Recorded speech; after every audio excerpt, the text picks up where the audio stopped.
Ayan, so magandang araw mga kababayan, and this is Divan PH. And ngayong araw mga kababayan, gusto ko lamang i-share dahil kahapon, actually ngayon BCCP BBM kasi namahagi po siya ng PAF, tapos namahagi, may iba pa po siyang activity. Pero kahapon mga kababayan, yun yung gusto kong pag-usapan. I-discuss din po natin yung mga activities ni President Bongbong ngayong araw. Pero, yun nga po, ang gusto kong pag-usapan ngayon is yung presidential assistance for farmers, fisher folks, and families dito po sa may Dasmariñas, Cavite. Bali kahapon nga po, nagtungo po si President Bongbong Marcos sa Cavite at saka Batangas. Pero unahin ko muna yun sa may Cavite mga kababayan. Bali, alam niyo naman po na si President Bongbong Marcos, pag nagpunta yan sa isang probinsya, grabe po yung buhos ng tulong at suporta na ginagawa niyan para sa ating mga kababayan. So yun nga po, si President Bongbong Marcos ay nagbigay po ng 10,000 na cash assistance para po sa mga benepisyaryo ng Cavite, Rizal, at syempre po nagbigay rin siya ng provincial assistance para po sa provincial government ng Cavite na nagkakahalaga ng 12,360,000. Ayan, para naman sa provincial government ng Rizal is 14,510,000 pesos. Siyempre po, hindi mawawala si Speaker Martin Romualdez na namahagi po ng 5 kilo ng bigas sa lahat po ito ng attendees. Ayan, bali, yung mga assistant po, ayan mga kababayan, bilang whole of government approach ang ginagawa ng ating pamahalaan. Siyempre, kasama ni President Bongbong Marcos ang iba't ibang ahensya ng gobyerno na nag-abot din po o nagbigay rin po ng tulong para sa ating mga kababayan. Mga kababayan, maliban sa cash assistance, sa mga programs, syempre meron ding farm machineries and equipment na malaki ang maitutulong sa ating mga kababayan. Syempre po, yung mga makinarya na ipinapamahagi ng ating pamahalaan, sa tulong po nun, mas mapapabilis yung pagtatrabaho nila, mas mapapagaan, at syempre yung produksyon po, mas mapaparami.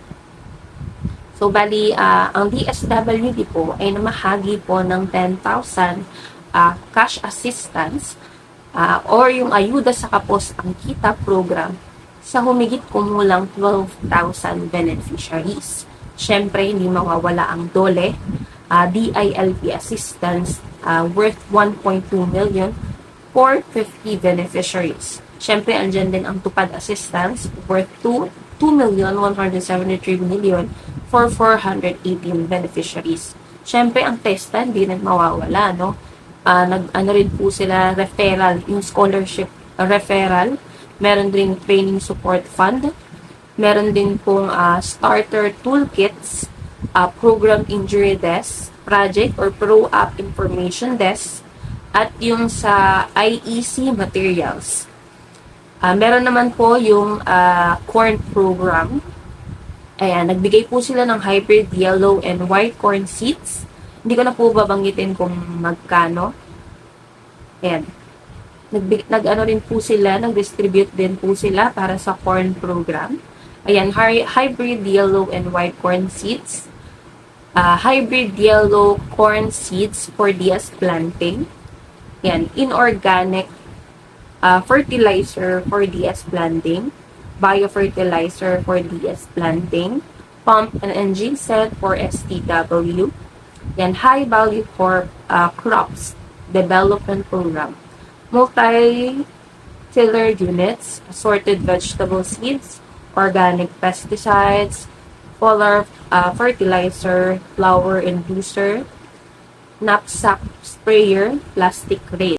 Ayan, meron din pong para sa National Urban and Peri-Urban Agriculture Program. Nagbigay po sila ng organic fertilizer, inorganic fertilizer, and calamansi seedlings. Para naman po sa livestock program, animal holding truck, at worth po is 6,137,000 for 2 livestocks FCAS. Ayan. Meron din pong organic agriculture program. Nagbigay po sila ng mesh net and pruning shear Tapos, yung DA Filmec, nagbigay din po ng 4-wheel drive tractor. DA Philrice, inbreaded rice seeds. DA B4, fishing boats. And 62-footer bangka under the capture program. Yung DAPCA, coconut seed nuts, and seedlings. Ang DTA naman po, One Town, One Product Next Gen, Coconut Farmers Industry Development Fund, Comprehensive Agrarian Reform Program.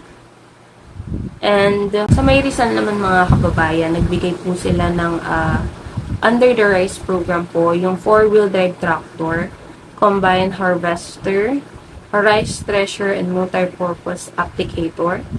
Under the corn program, hybrid yellow and white corn seeds, hybrid yellow corn seeds for DS planting, inorganic fertilizer for DS planting, biofertilizer for DS planting, pump and engine set for STW. Sa National Urban and Peri-Urban Agriculture Program po, under that, nagbigay po sila ng vegetable seeds and organic fertilizer, calamansi seedlings, and organic fertilizer. Siyempre sa livestock program, nagbigay po sila ng animal holding truck.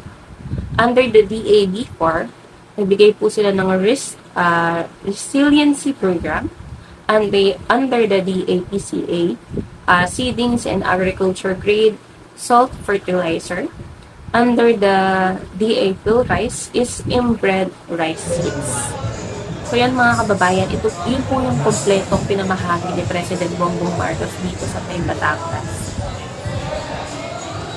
At alam nyo mga kababayan, sobrang daming taong nga po, at sobrang daming kababayan natin ang nabahagian po ng tulong mula sa ating pamahalaan. Sasabihin na naman ng iba dyan, puro ayuda daw, puro band-aid, kumbaga puro ayuda, hindi daw, wala daw konkretong plano. Yun yung sabi ng ibang mga kababayan natin. Pero, come to think of it, yung mga makinarya, yung mga machineries na ipinamahagi po ni President Bongbong Marcos, ayuda po ba yan? Yung mga kagamitan na yan, ilang years po nilang papakikinabangan. Gaano kalaking tulong po yan para sa ating mga kababayan. Even the seedlings, pati po yung mga pinamahagi sa ating mga fishermen. Tingin niyo po ba, hindi yan mapapakinabangan ng ating mga kababayan? Tingin niyo po ba, kasi sabi nila band-aid solution. Yung mga farm machineries and equipment, malaking bagay po yan para sa ating mga magsasaka at mga isda. Kasi mapapakinabangan po nila yan ng matagal na panahon. At sabi ko nga kanina, mapapabilis, mapaparami, at hindi na sila masyadong mapapagod. Kasi nga automatic na eh. Diba? Mas mapapagaan yung pagtatrabaho nila. Yun pa lang mga kababayan, napakalaking, kumbaga tanggal na yung tinik mo eh. Diba? Na mas mapapagaan yung ginagawa mo, yung trabaho mo. May magagawa ka pang iba. Diba? Kasi nga, may mga kagamitan na, may mga truck nang magagamit ang ating mga magsasaka.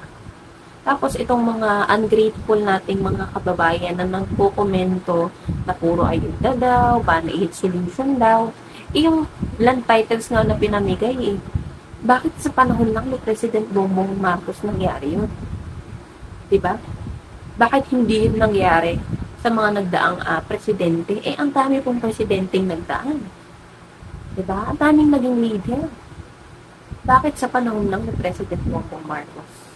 So yan mga kababayan, good news yan. At hindi na nga po, sa isang video ko na lang po gagawin yung pamamahagi, yung PAF po ni President Bongbong Marcos dun sa Batangas. Bali kasabay po ito nung pamamahagi ni BBM sa Cavite. Medyo nauna lang ng konti yung Batangas. And then, parang nauna yung Batangas ng konti. Or Cavite muna bago Batangas. Kasi nanood lang ako at hindi po ang nakasama dun sa coverage nila.